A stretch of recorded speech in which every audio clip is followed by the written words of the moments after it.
बिस्मिल्लाहिर्रहमानिर्रहीम।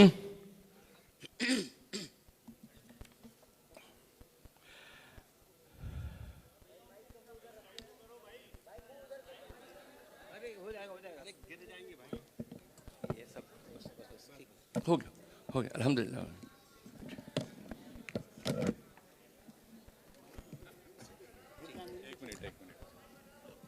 बस ठीक है ठीक है।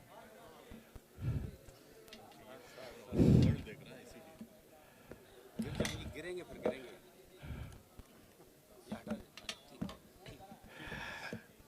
ठीक ठीक ठीक चलिए। बिस्मिल्लाहिर्रहमानिर्रहीम। अल्हम्दुलिल्लाहि रब्बिल आलमीन वस्सलातु वस्सलामु अला नबिय्यिल करीम व अला आलिहि व अस्हाबिहि अजमईन व मन तबिअहुम बिइहसान इला यौमिद्दीन। काबिल एहतराम सदर मोहतरम all India Muslim personal law board हजरत मौलाना खालिद सैफुल्लाह रहमानी साहब दामत बरकातुहुम, all India Muslim personal law board के मुअज़्ज़ज़ अराकीन, हिंदुस्तानी पार्लियामेंट के मुअज़्ज़ज़ मेंबरान और हमारी क्रिश्चियन बिरादरी और दीगर तबक़ात के नुमाइंदगान और इसी के साथ साथ हज़रात उलमाए किराम और हाज़रीन मजलिस और मेरी काबिल एहतराम बहनें,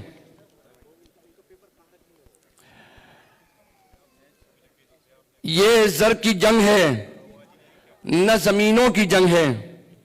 ये जंग है बका के उसूलों के वास्ते। जो खून हमने नजर दिया है इस जमीन को, जो खून हमने दिया है, जो खून हमने नजर दिया है इस जमीन को, वो खून है गुलाबों के फूलों के वास्ते।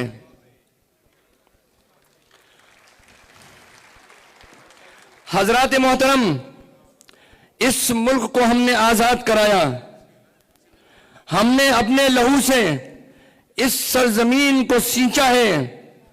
आज हम पर ही इस मुल्क की सरजमीन को तंग किया जा रहा है। हमसे हमारी मस्जिदों, कब्रिस्तानों का काला कानून बना दिया गया है। आज हम और आप जिस लड़ाई के लिए जमा हुए हैं, ये उसूलों की लड़ाई है। ये हमारे वक्फ एक्ट,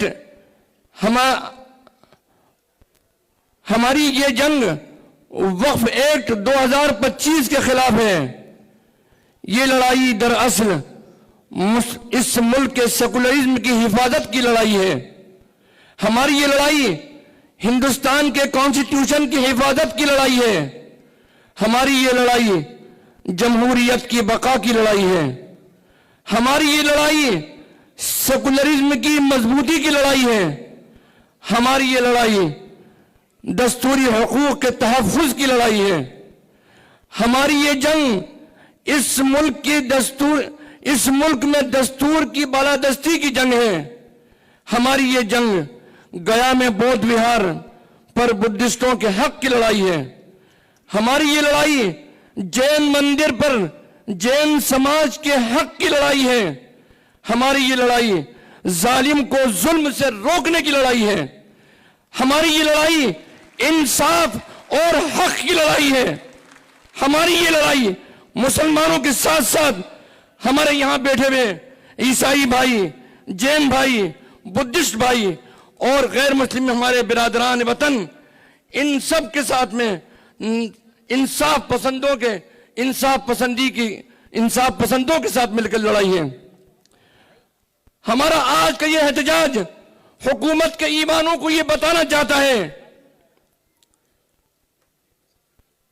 कि यह वक्फ एक्ट 2025 गैर आईनी है, गैर दस्तूरी है और गैर जमहूरी कानून है।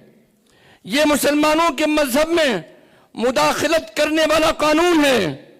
ये कानून मुसलमानों को उनके मजहबी शाइर को छीनने वाला कानून है। ये कानून मुसलमानों के उनके दस्तूरी हकूक को छीनने वाला कानून है। ये कानून मुल्क में जमहूरियत और सेकुलरिज्म को तोड़ने वाला कानून है। ये कानून मुसलमानों से उनकी इबादत गाहों को छीनने वाला कानून है। ये कानून हमें कतई मंजूर नहीं है। या आप कहो कि तुमको ये मंजूर नहीं है, हमको वक्फ एक्ट 2025 मंजूर नहीं है, हमको ये वक्फ एक्ट 2025 हरगिज़ मंजूर नहीं है।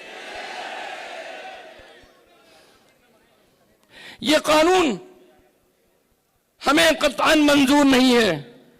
हम सुप्रीम कोर्ट की अबूरी राहत पर, इंटरिम रिलीफ पर मुतमईन नहीं हैं।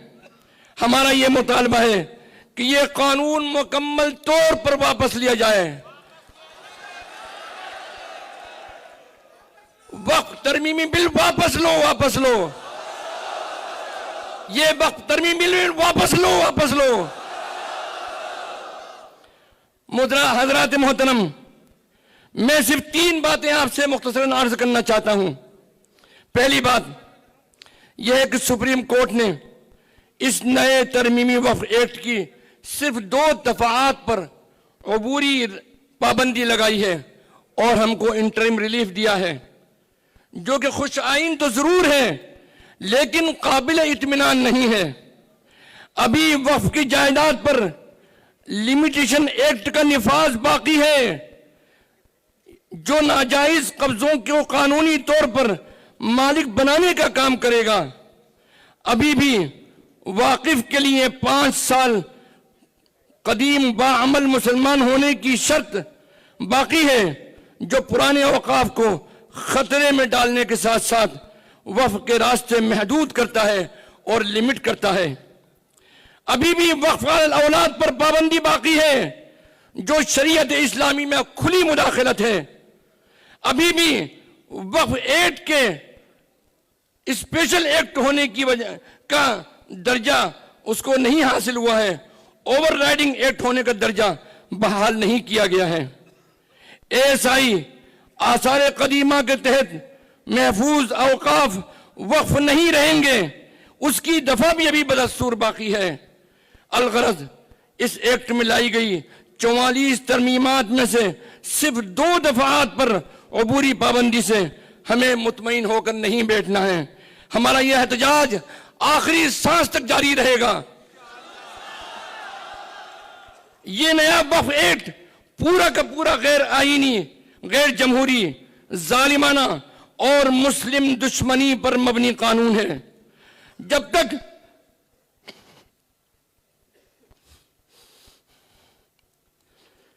तक ये मुकम्मल कानून वापस ना हो जाए, अपने एहतजाज को जारी रखोगे इंशाअल्लाह। हमारी जिंदगी और मौत का मसला है। हमारी जिंदगी और मौत जहां जाहिरी तौर पर हमारी सांस से ताल्लुक है, लेकिन हमारे ईमान की सलामती उससे बड़ी मौत है कि अगर हम ईमान से दूर हो जाएं, हमारी नस्लें ईमान को भूल जाएं, ईमान वाली न रहें, इससे बड़ी कोई मौत हमारी नहीं हो सकती है।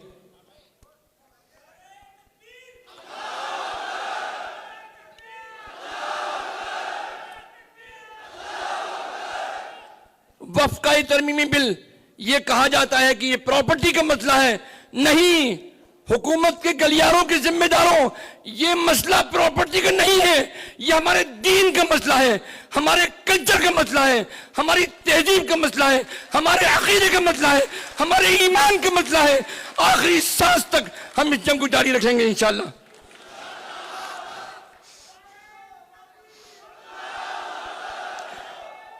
यह मसला अल्लाह की मिल्कियत की हिफाजत का है, हमारे दीनी शायर के तहफ़्फ़ुज़ का मसला है।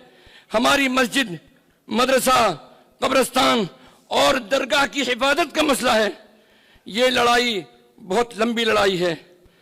न हमें थकना है, न मायूस होना है। वादा करो कि तुम तैयार हो इसके लिए। हम लड़ेंगे और इंशाअल्लाह जीतेंगे भी। दूसरी बात जो मुझे अर्ज करनी है वो ये है कि हमारी ये लड़ाई किसी धर्म और मजहब के खिलाफ नहीं है। हम हमारे हिंदू भाइयों यहां मौजूद हैं, उनकी मौजूदगी उनको भी मुखातब करता हूं।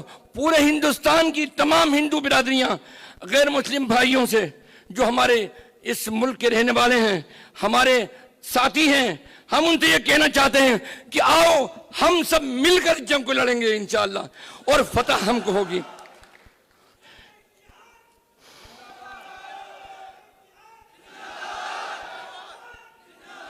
हमारी ये लड़ाई जुल्म और नाइंसाफी के खिलाफ है।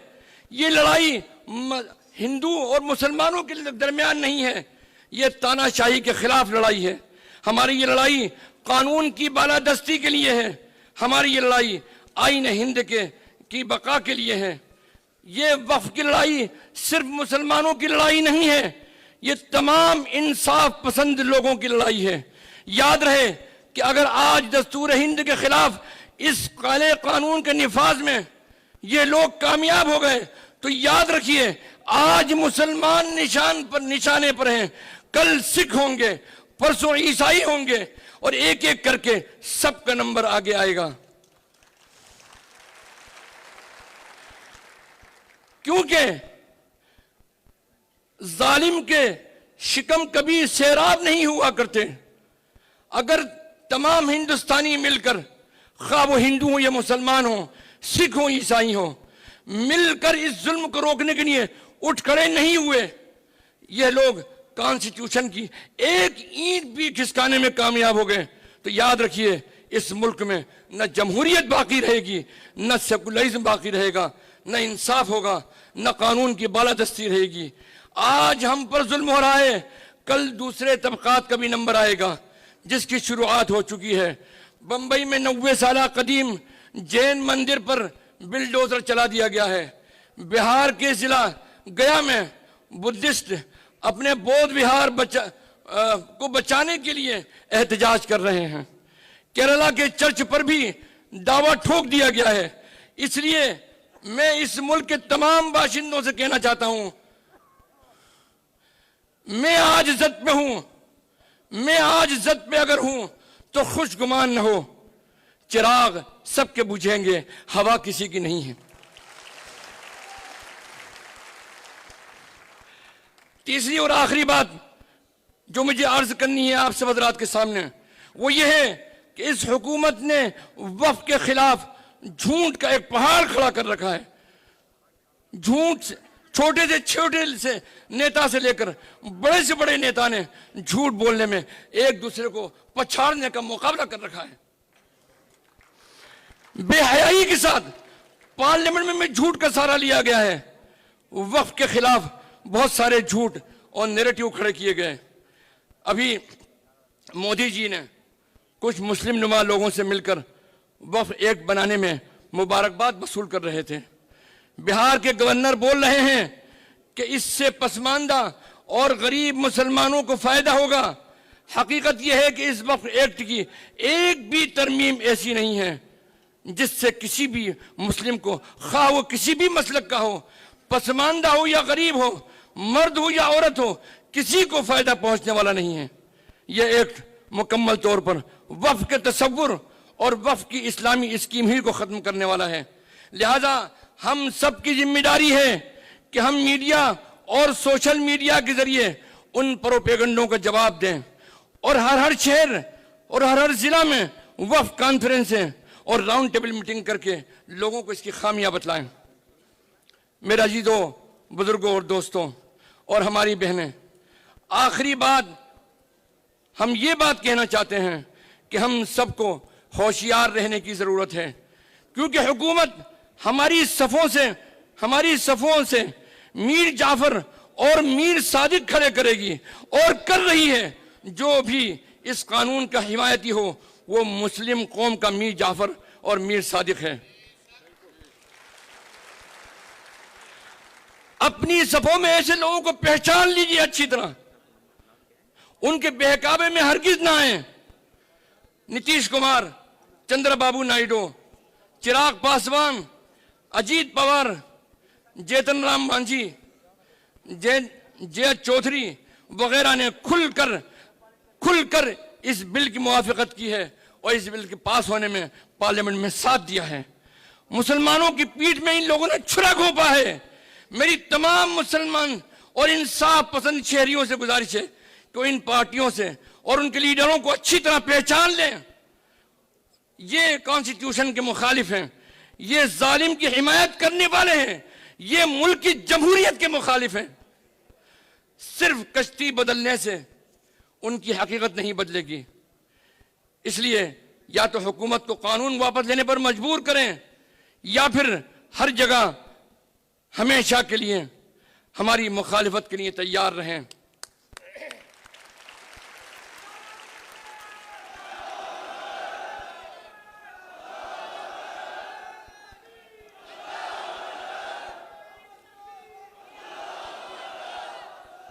जालिम को जो न रोके वो शामिल है जुल्म के अंदर, जालिम को जो न रोके वो शामिल है जुल्म में, कातिल को जो न टोके वो कातिल के साथ है।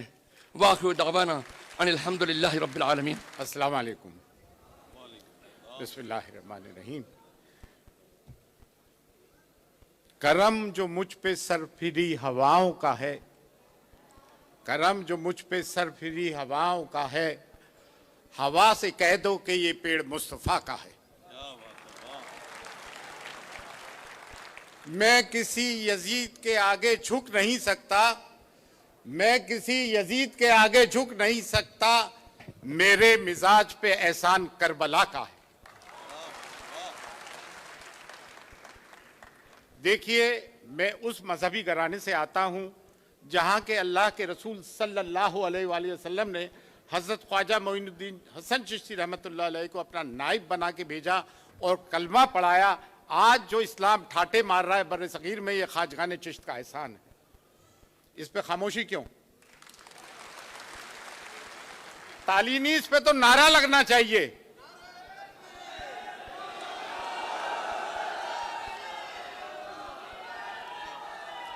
ये अल्लाह अकबर की जो सदाएं बुलंद हुई हैं, ये ख्वाजगान चिश्त की देन है। नारा मुकम्मल नहीं कर रहा हो यार, मैं मुकम्मल कराता हूं। हमें इस्लाम किसने पहुंचाया? अल्लाह के रसूल सल्लल्लाहु अलैहि वसल्लम ने। नारा रिसालत, नारा रिसालत। नबूवत के बाद विलायत का सबक किसने पढ़ाया? आपने तफरीक कर दी इस नारे में। फिर नारा हैदरी, नारा हैदरी। जब तक हमें हजरत उमर फारूक रदी अल्लाह अन्हु का जलाल, हजरत अली की शुजाअत, हजरत इमाम हुसैन अलैहिस्सलाम का सब्र नहीं होगा, हम किसी मामले में कामयाब नहीं हो सकते हैं। आवाज, रिस्पांस, रिस्पांस। देखें, हम पंक्चर बनाने वाले थे, अब हमें पंक्चर करने वाला बनना पड़ेगा।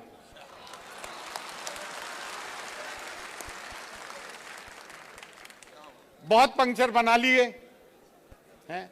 इन्हें डॉक्टर एपीजे अब्दुल कलाम नहीं दिख रहा है जिन्होंने मिसाइल बनाई। 3 दिन प्रेसिडेंट हमने दिए, हर शोबे में हमने एक्सेल किया है। हमारे अगर कोई गुंडा भी होता तो डॉन के लेवल तक पहुंचता है। बड़ी छिछोरी बात कर रहा हूं, एक सतही बात कर रहा हूं जो आम फहम लोगों तक पहुंचे, क्योंकि आप मानूस ही उन लोगों से होते हो, ठीक है ना। और हकीकत भी ये है कि जब मामलात पड़ते हैं तो हमारी टोपी दाढ़ियों को बचाने वाले भी कौन आते हैं आगे, ये हम भी जानते हैं अच्छी तरह। देखिए, मैं एक बात कहना चाहूंगा और वाज़े तौर से इंटेलिजेंस और मीडिया सुन लें, जिनको ये प्रमोट किया जा रहा है। कल जवाद साहब, आपने एक बात कही थी, जब वहां किसी ने क्लेम किया बारगाह हुजूर गरीबनवाज में मंदिर है, तो आपने कहा कि भाई वहां के लोगों ने वक्फ बोर्ड का साथ दिया, वक्फ बिल का, तो इसलिए ऐसा हुआ। मैं आपको एक चीज क्लियर कर दूं, आज वो दलाल लोग हैं भाई, वो हर जगह है, आप में भी है और हम में भी है। दरगाह अजमेर शरीफ में 2 ऑफिस है, एक माइनॉरिटी मिनिस्ट्री में आता है दरगाह कमेटी जो 1867 में बनी और 1955 एक्ट आया, और एक हमारा है जो 1192 एडी से है, 850 साल से अंजुमन सैयद जादगान खुद्दाम ख्वाजा जिसका ऑफिस है, और मैं उसका सरबराह हूं। आस्थाने अक़दस की चाबियां कलीद बदारी जाहिर को ज़ियारत कराना is our soul prerogative. 365 days 24/7 खिदमत करना हमारा ये, और दुआ करना हमारा। तो असल तो हमें, और हम इस वक्फ बोर्ड की सरई तौर से मुखालिफत करते हैं। And we are with the Muslim personal law Board. अब मैं दरगाह और खानकाहों पे बैठे हुए लोगों से एक बात कहना चाहता हूं, क्या तुम्हारी मुंह में जबानें नहीं रही?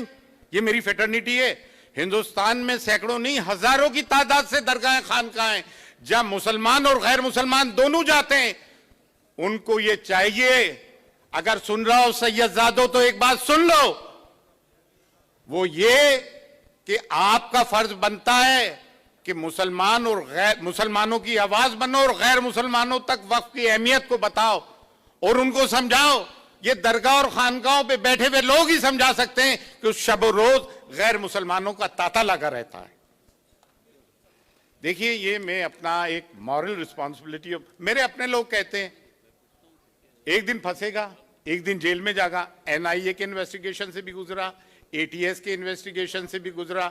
जब मैं कहता हूं हुसैनी सादात हूं, बाकायदा विद डॉक्यूमेंट्स हूं, और मैं डर जाऊं। आज तो डेमोक्रेसी है भाई, आज मीडिया भी है, आज कोर्ट भी है। उस वक्त का दौर देखो, 22,000 का लश्कर था और 71 साथी हुसैन के साथ थे। यजीद था, हुसैन है।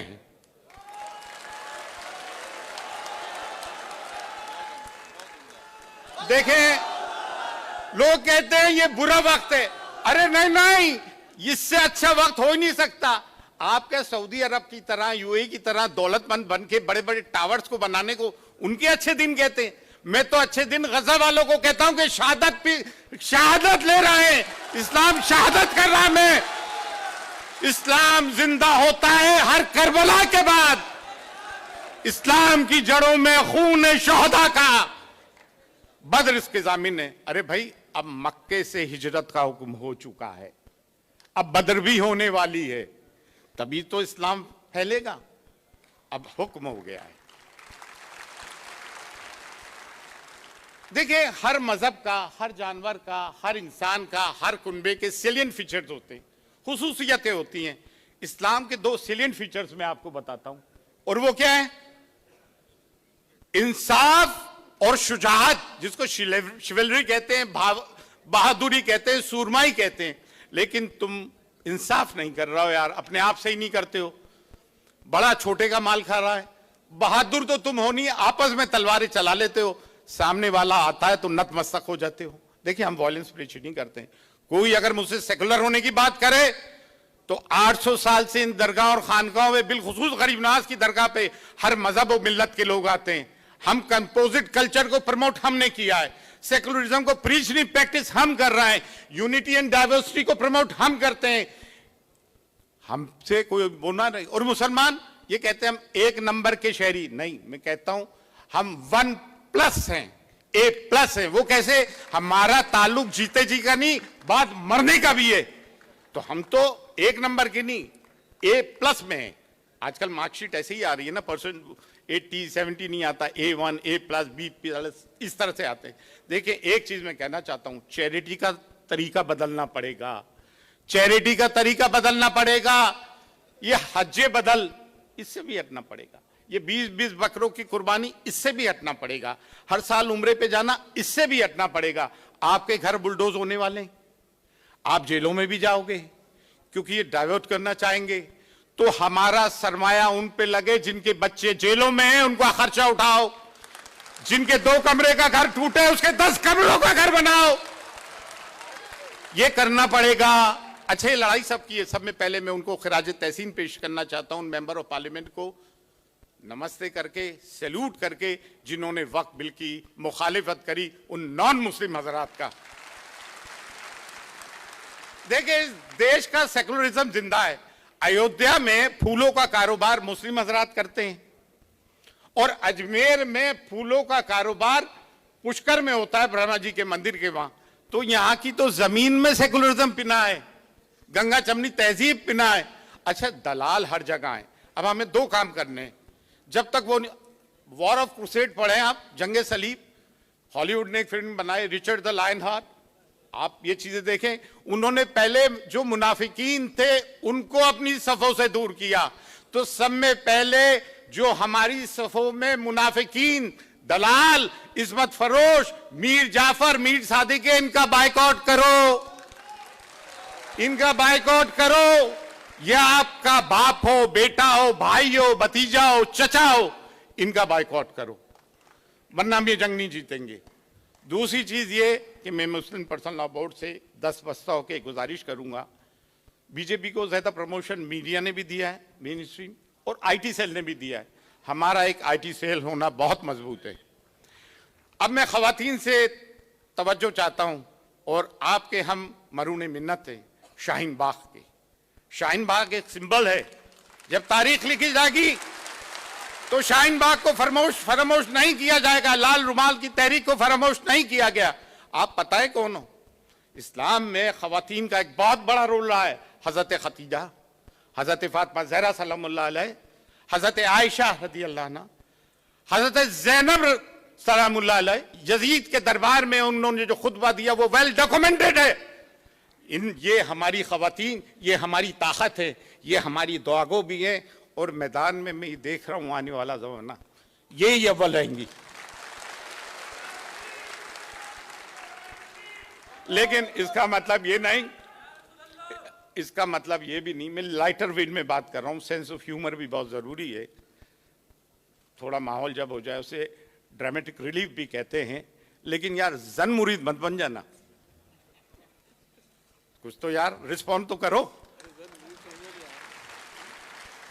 हम इन्हें पेश रखेंगे, लेकिन शरीयत के दायरे में, शरीयत से अनगिन नहीं होंगे। बस इतनी सी बात कहूं। अच्छा, एक चीज बताऊं, ख्वाजगान चिश्त का क्या बड़ा रोल रहा है। हजरत ख्वाजा मोइनुद्दीन चिश्ती ने जब बाबा कुतुबुद्दीन बख्तियार काकी रहमतुल्लाह अलैह को अपना जानशीन बना के दिल्ली में भेजा, तो बादशाह अल्तमश को आपने मुरीद किया। हुजूर गनीमास के पास आए, उन्होंने कहा मैं बादशाह को मुरीद नहीं करता हूं, तो जनाजे की नमाज भी बादशाह अल्तमश ने पढ़ाई। मौलाना फजल खैराबादी चिश्ती निजामी जंग आजादी में शहीद, आगे से आगे रहे। बहादुर शाह जफर, उनके पीरो मुर्शद काले मियां चिश्ती निजामी। देवबंद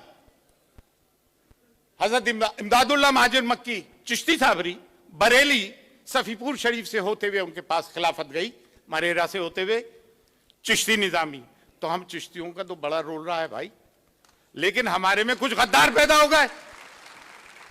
तो गद्दार तो हर जगह होते हैं, कोई ऐसी बात नहीं। अब मैं बात को ज्यादा नहीं बढ़ाऊंगा, मुख्तसर सी बात करूंगा, इतनी सी बात करूंगा, दिलों से खौफ निकाल दो, बिल्कुल दिलों से खौफ निकाल दो। और ख़ास तौर से जो अशराफ कहते हैं, सादात कहते हैं, नजराने लेते हैं, सफ़े अव्वल में बैठने का जिनको शौक़ है, तो भाई मैं यहाँ से कहना चाहता हूँ, दरगाह और खानकाहों पे जो मेरी फ्रेटर्निटी है, तुम कब बोलोगे। अच्छा, एक और आजकल बड़ा मज़ा चला हुआ है, एक बड़ी कॉमेडी हो रही है, सूफिया के नाम पे, सजादगान के नाम पे, इनके नाम पे, उनके नाम पे एक जाली तंजीमें बनी है जो तसव्वुफ को और सूफिया को बदनाम करते हैं। वो सूफी नहीं, कूफी हैं। सूफी वो जो बातिल के खिलाफ सदा बुलंद करे, वही सूफी है। मैंने तो तसव्वुफ को बद्र हुनैन से जाना है, खैबर व खंदक से जाना है, और करबला से जाना है। वही सूफी है जो इनका पैरोकार है। या मान अल्लाह। अल्लाह हाफिज। बहुत बहुत शुक्रिया। मुस्लिम पर्सनल लॉ बोर्ड को फॉलो करना। एक बात कहना भूल गया, देखिए जब सीए मूवमेंट हुआ ना, वो स्पॉन्टेनियस था। शाहीन बाग की बच्चियों ने और खवातीन ने और जामिया मिलिया इस्लामिया यूनिवर्सिटी के बच्चों ने हमारी लाज रखी। लीडरलेस और मूवमेंट था, लेकिन अल्हम्दुलिल्लाह ये 75 साल में लीडरलेस मूवमेंट नहीं है। हमारी जो एपेक्स बॉडी है, जो अम्ब्रेला है, वो मुस्लिम पर्सनल लॉ बोर्ड ने वो लीडरशिप अपने हाथ में ले ली है। और ये जो कहें उसी पे हमें चलना है। ये कहें दिन तो दिन, रात कहें तो रात, आगे बढ़ो तो आगे बढ़ो, पीछे हटो तो पीछे हटो, और सामने वाले इसको वॉयलेंट कराने की कोशिश करेंगे। हमें डिसिप्लिन रहना है, हमें अपनी हदों में रहना है और सब्र और तामुल से काम लेना है, और जब जहां चीज की जरूरत पड़ेगी वो तो अल्लाह मालिक है। फी अमानिल्लाह। अल्लाह। औज़ु बिल्लाहि स्समीइल अलीम मिनश शैतानिर रजीम। बिस्मिल्लाहिर रहमानिर रहीम। क़ाल अल्लाह तबारक व तआला फ़ी किताबिहिल हकीम व हुवा अस्दक़ुस सादिक़ीन। बिस्मिल्लाहिर रहमानिर रहीम। वअतसिमू बिहब्लिल्लाहि जमीअन व ला तफ़र्रक़ू। सदक़ल्लाहुल अलीयुल अज़ीम। बहुत मसरत का मकाम है कि तमाम रुकावटों के बावजूद, जबकि मुझे बताया गया कि रात में इस जलसे की इजाज़त मिली और इससे पहले कोई इजाज़त नहीं थी, और ख़ास तौर से जो इतवार को या छुट्टी के दिन जो जलसे होते हैं वो कामयाब होते हैं, उसमें मजमा ज़्यादा होता है। लिहाजा कोशिश उनकी गवर्नमेंट की ये थी कि मजमा ना हो सके, लेकिन अल्लाह का शुक्र है कि उनकी ये कोशिश नाकामयाब साबित हुई है, और अल्हम्दुलिल्लाह इतनी बड़ी तादाद में यहाँ पर हमारे मुसलमान भाई यहाँ पर मौजूद हैं। इसका मतलब ये है कि यहाँ पर भी हमने गवर्नमेंट को शिकस्त दी है, यहाँ पर भी हमने मौजूदा एडमिनिस्ट्रेशन को शिकस्त दी, और इंशाअल्लाह आइंदा भी ये शिकस्त का सिलसिला जारी रहेगा। आय करीमा ऐलान फरमा रही है कि अल्लाह की रस्सी को मजबूती से थामे रहो और तफरीक़े का शिकार ना हो, इत्तेहाद कायम रखो। याद रखें आप कि दुनिया की सबसे बड़ी ताकत का नाम है इत्तेहाद, दुनिया की सबसे बड़ी क़ुव्वत का नाम है इत्तेहाद। जब ज़र्रे अलग अलग होते हैं तो हवा का एक झोंका उनको कहीं से कहीं पहुंचा देता है, लेकिन जब यही ज़र्रे मुत्तहद होकर चट्टान बन जाते हैं तो बड़े से बड़े तूफ़ान का मुकाबला कर लेते हैं। मशहूर मिसाल है, ज़्यादा वक्त नहीं लेना है, कम वक्त में बात मुकम्मल करना है। मशहूर मिसाल है कि जब उंगलियां अलग अलग होती हैं तो एक बच्चा भी उस उंगली को मोड़ देता है, लेकिन जब यही उंगलियां मुत्तहद होकर घूंसा बन जाती हैं तो दुश्मन का जबड़ा टूट जाया करता है। लिहाजा ये घूंसा हमें इस्तेमाल करना है, बगैर किसके खिलाफ? फिरके के खिलाफ नहीं, फिरका परस्तों के खिलाफ। किसी फिरके के खिलाफ नहीं, फिरका परस्तों के खिलाफ, किसी मजहब के खिलाफ नहीं, बल्कि मजहबी जुनूनियों के खिलाफ, कॉन्स्टिट्यूशन की जो मुखालिफत कर रहे हैं उनके खिलाफ हमको अपनी इस ताकत को इस्तेमाल करना है ताकि हमें फतह हासिल हो। और आप याद रखें कि इकबाल ने कहा है कि निगाहे मर्द मोमिन से बदल जाती हैं तकदीरें, निगाहे मर्द मोमिन से बदल जाती हैं तकदीरें। जब निगाह तकदीरें बदल सकती हैं तो हुकूमतें ही बदल सकती हैं। और दूसरी चीज याद करना चाहता हूं कि ये वक्फ की तहरीक तो हम तकरीबन 25 साल से यूपी में चला रहे हैं, और उसमें बहुत ज़्यादा हमें रहमतें हुई, जेल जाना पड़ा है, लाठियाँ खाना पड़ी वहाँ। इसी तरह से वहाँ पर हमारे 2 लोग बाहर रमज़ान में शहीद भी हुए उसमें, लेकिन हम पीछे नहीं हटे और वहाँ जो हुकूमतों ने कब्जे किए हमारी जायदादों के ऊपर, वहाँ पर नेहरू भवन जो है वो बना हुआ है वफ़ की जायदाद के ऊपर, वहाँ पर गांधी इंदिरा भवन बना हुआ है वफ़ की जायदाद के ऊपर, वहाँ के ऊपर जंगल डिपार्टमेंट बना हुआ है वफ़ की जायदाद के ऊपर। न कोई कंपनसेशन दिया गया, न उसके सिलसिले में कोई कार्रवाई की गई। उसके खिलाफ हमने एहतजाज किया, जिसके खिलाफ हमारी पिटाई भी हुई। वहाँ पर दिल्ली में 123 जो औकाफ के ऊपर कासिबाना कब्जा किया गया, उसके खिलाफ भी हमने एहतजाज किया। तो एहतजाज हमारा शुरू से जारी है, लेकिन अल्लाह का शुक्र है कि अब मुसलमानों में बेदारी ऐसी पैदा हो गई है कि तमाम फिरके मुत्तहद हो गए हैं और एक झंडे के अंदर मुत्तफिक हुए हैं, और वह है मुस्लिम पर्सनल बोर्ड का झंडा। और हम समझते हैं कि इत्तेहाद बाकी रहा तो कामयाबी हमारे कदम चूमेगी। और ये आप याद रखें, वैसी साहब यहाँ तशरीफ फरमा शायद नहीं है इस वक्त, है वैसे साहब तशरीफ फरमा है, लिहाजा उनकी खिदमत में हम गुजारिश ये करते हैं कि देखिए डिफेंस करते रहिएगा तो जिंदगी गुजर जाएगी, डिफेंस करते करते पूरी जिंदगी सर्फ हो जाएगी। हर मस्जिद में कोई ना कोई शिवलिंग पैदा होता रहेगा, कहां तक लड़िएगा? हर मस्जिद के नीचे कोई ना कोई मंदिर ढूंढते रहेंगे। ये भी अजीब चीज है। अब जाहिर है कि रास्ता हल्का से इशारा ही करना है कि हर जगह उनको हर फव्वारे में शिवलिंग मिल जाता है उनको। जब भी कोई फव्वारा बनेगा तो कुछ ना कुछ शबाहत तो पैदा ही हो जाती है। लिहाजा हम तो समझते हैं कि अगर ये वहां को भी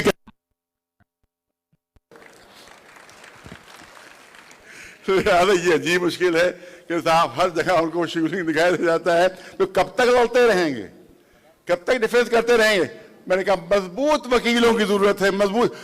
सुप्रीम कोर्ट का फैसला है कि किसी भी सरकारी जगह पर कोई इबादत गाह नहीं बन सकती, और कोई कोतवाली ऐसी नहीं है कि जहां पर मंदिर न बना हो, कोई थाना ऐसा नहीं जहां पर मंदिर न बना हो, कोई ऐसी जगह नहीं है सरकारी, कोई अस्पताल, कोई इस मंदिर न बना हो, उस मंदिर के खिलाफ फौरन फसा, मंदिर के बराबर किसी हर मजहब के जितने लोग हैं उन सबको वहां, तो इंशाअल्लाह वो पीछे हो जाएंगे। देखिए जीत का तरीका है, तो जब और फ्रंट खोले जाएंगे तो याद रखिए कि ताकत बढ़ जाएगी। जो आज हमला आवर है वो सब इंशाल्लाह डिफेंसिव हो जाएंगे, अपने को बचाने में वो लग जाएंगे। लिहाजा इसके लिए मगर पहाड़ जैसी हिम्मत की जरूरत है इसमें, और मैं तो समझता हूं इसके लिए बेहतरीन मिसाल हमारे ओवैसी साहब है कि जो एक टीम पैदा करके इसको इस तरह की लड़ाई लड़ सकते हैं। आप देखिए लखनऊ में क्या हो रहा है, लखनऊ हर मस्जिद पर पुलिस पहुंच रही है, कागज लाओ कागज लाओ कागज लाओ, हर मस्जिद पर पुलिस पहुंच, सब लोग परेशान है वहां लखनऊ में। हर मस्जिद एक अगर आप चूड़ाकारी करना होती है तो फौरन पुलिस आके रोक देती है, बगैर इजाजत कैसे करो, बगैर इजाजत कैसे करो। आप याद रखिए 500 से ज्यादा मंदिर देखते देखते मेरे 5-10 साल के अंदर बने हैं। इसके लिए भी कोर्ट जाना हमारा होगा कि हम ताकि कोर्ट से कहें, वो हुकूमत से सवाल करे कि 25 साल के अंदर जितने नए मंदिर बने उन सबकी लिस्ट पेश की जाए, और उसके बाद कैसे बने, किस जमीन पर बने हैं और किसकी इजाजत से बने। मैं मिसाल पेश करना चाहता हूं, बिल्कुल सामने की मिसाल। हमारा एक रास्ता जाता है तारकरौली करबला, उसमें तकरीबन हर हफ्ते 10 दिन बाद हमें गुजरना होता है। मिसाल पेश कर रहा हूं, उसके सबूत मेरे पास मौजूद हैं। वहां पर एक आटा दाल चावल बनिए की दुकान थी, बनिए की दुकान थी, 20 साल पहले बनिए की दुकान थी। वो बनिया मक्खियां वहां मारा करता था और कोई खरीदार नहीं हुआ करता था। एक दिन जाकर देखा तो मंदिर बना हुआ है, और मंदिर के ऊपर आखिर हमसे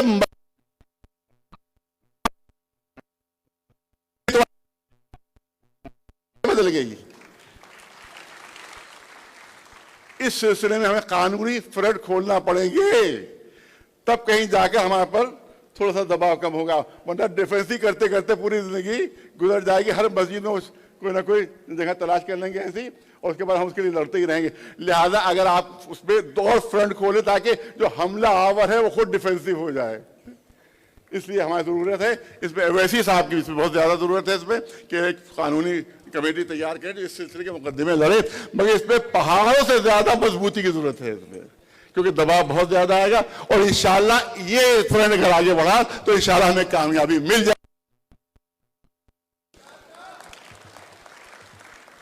आप तवज्जो रखें जो करना चाहता हूं। आप देखें कि हमारे यहां कहा गया कि ये गरीबों की मदद होगी, हम इसलिए वक्फ ले रहे हैं। फिर वैसे हिसाब से मैं गुजारिश कर रहा हूं कि हमारे के 2 बहुत बड़े वक्फ हैं। शिया वक्फ, हुसैनाबाद ट्रस्ट का वक्फ है, बहुत बड़ा, करोड़, बड़ा इमाम बाड़ा उसी में है, आसिफ उमर उसमें, छोटा इमाम बाड़ा उसी में है, वो वक्फ है, और डीएम के अंडर में है, डीएम के अंडर में, जिसमें 18 करोड़ सालाना की आमदनी है। शिया का 18 करोड़ सालाना की आमदनी है, उसका चेयरमैन जो है वो डीएम है, उसका सेक्रेटरी एडीएम है। 1 पैसा आज तक गरीबों पर से खर्च नहीं हुआ है उसमें, 1 पैसा डीएम के अंडर में वक्फ है, 24 साल से उसके अंडर में 1 पैसा गरीबों पर खर्च नहीं हुआ है, तो उनकी अय्याशियों पर, बदमाशियों पर खर्च हो रहा है। और सुनिए, जिस तरह से मैं वैसे को फिर खिताब कर रहा हूं कि जिस तरह से बिग बेन की घड़ी है लंदन में, उसी बिग बेन कंपनी की घड़ी वहां जो लखनऊ में घंटा घर है उसमें लगाई गई थी। वो घड़ी चोरी हो चुकी है, उसकी जगह नकली घड़ी लगाई गई है। ये हुआ है डीएम के अंडर। तसव्वुर करो, तो अगर हमें अपने वक्फों में ऐसी चोरियां कराना है तो जरूर डीएम के अंडर में सारे औकाफ दे दो। ये मिसालें हमारे सामने मौजूद हैं कि जो हम हुकूमत के सामने, अदालत के सामने पेश कर सकते हैं कि डीएम के अंडर में औकाफ है, सिवाय चोरी के वहां कुछ और हो ही नहीं है, सिवाय डकैतियों के वहां और कुछ हो ही नहीं है। तो अब कैसे भरोसा कर लें कि ये डीएम के अंडर में जो औकाफ आएंगे तो उसमें चोरियां नहीं होंगी, उसमें डकैतियां नहीं होंगी। और ये खबर शायद आमतौर से नहीं है लोगों को, लेकिन मुझे बताया, ये भी जनाब ओवैसी साहब ही ने मुझे फोन करके बताया कि एक ऐसा क्लास पास हुआ है जिस पर कोई गुफ्तगू नहीं हुई, जिस पर कोई बहस नहीं की गई है। वो जानते क्या है कि जितनी भी इमारतें, मजहबी इमारतें आसार कदीमा के अंडर में है, एएसआई के अंडर में है, उनको सबसे वक्त से हटा दिया गया है, सबको वक्त से हटा दिया गया है। हमारी बड़ी बड़ी करबलाएं जो है वो आसार कदीमा के अंडर में है, बड़े बड़े इमाम बाड़े आसार कदीमा के अंडर में है, उन सबको वक्त से हटा दिया गया है। अब वो गवर्नमेंट की कंट्रोल में आ जाएगी और गवर्नमेंट अपने लोग वहां मुकर्रर करेगी। और सुन ले दिल्ली वाले सुन ले, एक साहब ऐसे हैं जो बहुत ज्यादा बोलने के लिए मशहूर है, बहुत गरज के बोलते हैं, बहुत गरज के बोलते हैं, और मगर वो खामोश हैं। उनकी मस्जिद भी इसी में आ गई है, वक्त से हट गई है। अब मैं समझता हूं कि बुखार कुछ बोलेंगे, वो कुछ नहीं बोले, उनकी मस्जिद भी आ गई है, मस्जिद भी आ गई। लिहाजा हमें पूरी ताकत के साथ जो है और पूरे ईमानदारी के साथ इस मसले में आगे बढ़ना होगा। याद रखें, लड़ना नहीं किसे। आप देखेंगे दुनिया की सबसे बड़ी हुकूमत थी अंग्रेजों की, लेकिन जैसे गांधी जी का हवाला दिया, गांधी जी ने बगैर किसी हथियार के इतनी बड़ी दुनिया की हुकूमत को शिकस्त दे दी, सिर्फ अमन के जरिए से और शांति के जरिए से। वो उसी तरह हुकूमत को गांधी जी ने सिर्फ अमन के जरिए शिकस्त दी है, उसी तरह अमन और शांति के जरिए से शिकस्त देकर रहेंगे इंशाअल्लाह। और बस आखिरी जुमला अर्ज करना चाहता हूं, अमन मिले कैसे हमको, ईमान मिले कैसे। बस एक मिसाल, सिर्फ 1 मिनट। हुजूर, ये मैंने बंबई में भी वाकया पेश किया था, आज यहाँ पर आखिरी कलाम पेश कर रहा हूँ कि हुजूर सरवर कायनात मोहम्मद मुस्तफ़ा सल्लल्लाहु अलैहि वसल्लम तशरीफ ले जा रहे थे अपने असहाबे किराम के साथ। एक शख्स आता है, वो कहता है कि मुसलमानों के रसूल, मैं मुसलमान होना चाहता हूँ, मगर मुझे कोई मुजिज़ा दिखा दीजिए, मुझे कोई मिरेकल दिखा दीजिए, मैं मुसलमान हो जाऊँगा। रसूल ने फरमाया कि मुकर तो नहीं जाओगे? क्या नहीं, मैं अपनी बात पर कायम रहूँगा। रिवायत कहती है कि रसूलुल्लाह तशरीफ फरमाए, सामने की नदी बह रही थी, बहुत तेज रफ्तार धार से नदी बह रही थी। नदी के उस तरफ एक पहाड़ी थी जिस पर चट्टान थी। देखने वालों ने मंजर देखा कि रसूलुल्लाह ने उस चट्टान को इशारा किया। रसूलुल्लाह नदी के इस तरफ हैं, वो पहाड़ी नदी के उस तरफ है और चट्टान भी उस तरफ है। रसूलुल्लाह ने इशारा फरमाया, जैसे ही रसूल ने इशारा किया वो चट्टान अपनी जगह से खिसकी, अपनी जगह से उसने हरकत की। वो चट्टान हरकत करती करती नदी के किनारे आ गई।